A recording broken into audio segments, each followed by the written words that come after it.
Il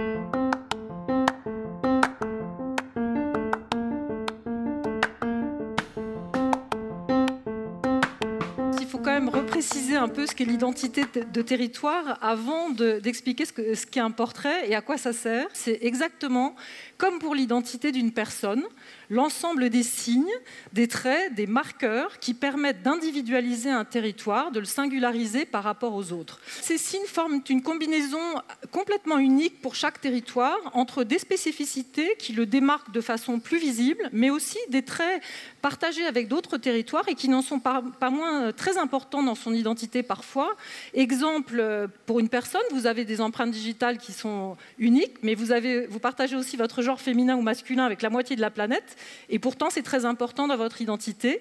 Même chose pour les territoires, qui eux vont par exemple avoir une langue régionale. Et le deuxième point à comprendre sur l'identité, c'est que ce n'est pas un corpus figé de traditions immuables et indéboulonnables, comme on essaye parfois de nous le faire croire. C'est au contraire une conjonction très vivante, à géométrie variable, entre la géographie, bien sûr, les hommes et la temporalité. Donc forcément, l'identité est complètement en mouvement en permanence. Tous les territoires, troisième point de définition, n'ont pas la même visibilité identitaire. En fait, il existe une sorte de troisième dimension de l'identité qui lui donne plus ou moins de relief, qui est en fait le degré de conscience identitaire, c'est-à-dire comment un territoire perçoit sa propre identité, positive, négative, forte, faible.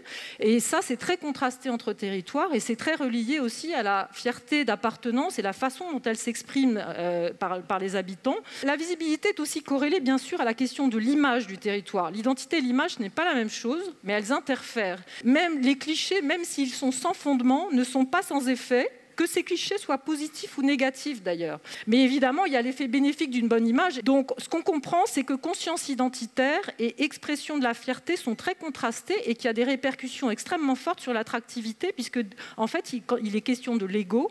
Et ça dépend donc de la disposition naturelle ou non des habitants à être des ambassadeurs. Si vous êtes fier, c'est évidemment plus naturel que si vous êtes un peu complexé.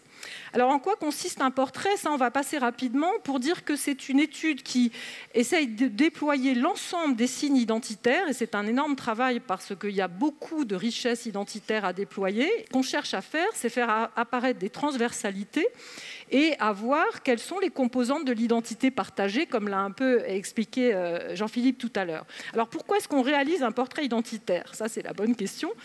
En fait, on la réalise parce que l'identité est impliquée dans toute la démarche des stratégies d'attractivité, à la fois comme socle, à la fois comme source d'inspiration, comme ressource dynamique, parce qu'elle facilite la conception, la construction collective et la mise en œuvre d'une stratégie territoriale qui est porteuse de sens. C'est un constat qui se veut très constructif.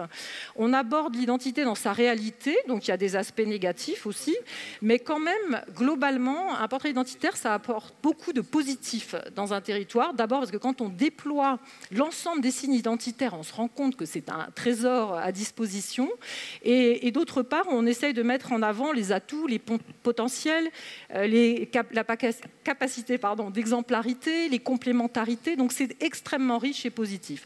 Le deuxième point, c'est que c'est un outil de connaissance à la fois approfondie et mutuelle entre les différentes entités d'un territoire. En troisième point, c'est un outil de cohésion, puisque bien sûr, il faut une addition d'approches, de projets. Vous avez déjà dans les territoires plein de projets qui sont très intéressants, mais quand ils sont éclatés, ça ne fait pas une stratégie territoriale.